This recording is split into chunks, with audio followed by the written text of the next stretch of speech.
Вот, помимо не сахара. Вот.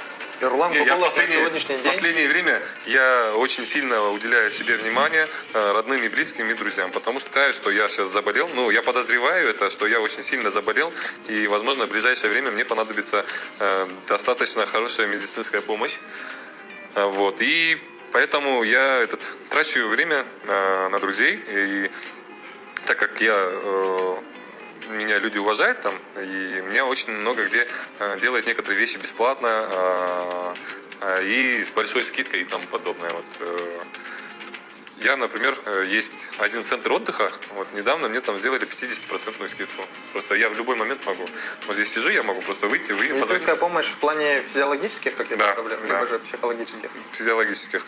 Потому что нервы, они к хорошим, оказывается, не приводят, и я знаю, что я болею. Вот. Тут осталось чуть-чуть еще и этот анализ сдать. И... Это прям настолько серьезно? Это очень серьезно, да. Но ты не умрешь, да? Не знаю, посмотрим.